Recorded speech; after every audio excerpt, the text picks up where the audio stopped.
Hello everyone, Minute Plus Meditation, Friday, November the 26th. So Daniel has, in the book of Daniel, there's a vision that he has, and it's very mysterious, it's cryptic. And again, I'm not going to get into we really have to do some reading, and I'm not sure it would be pertinent to what I try to do here. It is valuable to do this kind of research, looking into commentaries and so on. But for our purposes, for your meditations, hopefully, it helps you in your prayer life. I will focus on something else. So Daniel has this vision. He says, "As I watched visions in the night, I saw one like a human being coming in the clouds of heaven, and he came to the Ancient One and was presented before him. To him was given dominion and glory and kingship, that all peoples, nations, and languages should serve him. His dominion is an everlasting dominion that shall not pass away, and his kingship is one that shall never be destroyed." Who do you think this is? Who do you think Daniel is seeing in this, in the form of a vision, like a son of man? It is Jesus Christ. It is the second person of the Holy Trinity assuming human nature, and who will come. I can't remember if Daniel was somewhere between 400 and 200 years before the birth of Jesus Christ.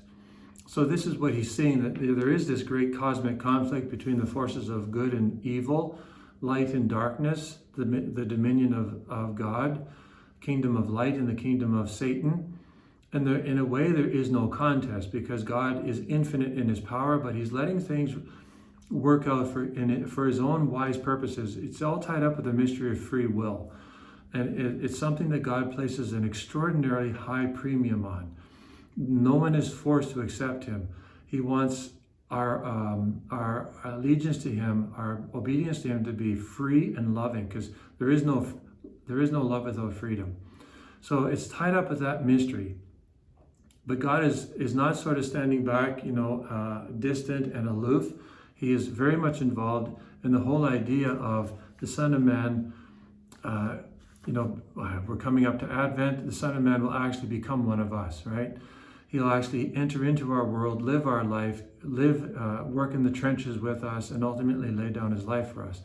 So, Daniel is permitted to see this, and it is to help us be not just edified or strengthened in our faith, filled with hope that God does not abandon us, when we experience only the dark sides of things, or we're living in conflicts. We're not going to see devils and angels.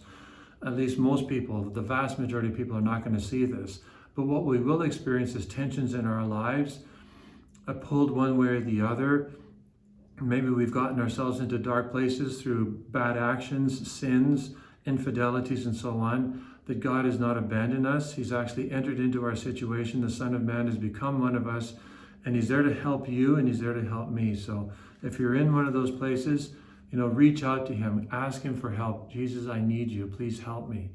And it may not even be for the most perfect of motivations, but he will help you anyways. And maybe, your motivations will be perfected as time goes on. And in the gospel, Jesus says, "Truly, truly, I tell you, this generation will not pass away until all things have taken place. Heaven and earth will pass away, but my words will not pass away." So again, it's end time stuff. And in many ways, this has been fulfilled, because 40 years after Jesus ascended into heaven, the vast majority of the nation refused to accept his messiahship. And the Romans came, and all sorts of things happened, political intrigues. The Zionists, the Zealots attacked the Roman government, and you don't do that with Rome. And they came in, and it was just brutal.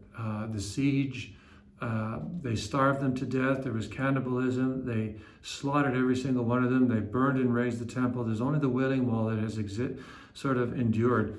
So all these things will pass away, but the words of Jesus have not passed away. And he has left us his church, his Catholic Church, which has endured for these last 2,000 years, many times independent, or despite me and despite you. But the church is here because Christ promised, I will be with you all days, and my church will prevail against the powers of darkness. Nothing will ever be able to destroy it. So, so I'll leave that for your meditation regarding the book of Daniel and also the Gospel of St. Luke. God bless you.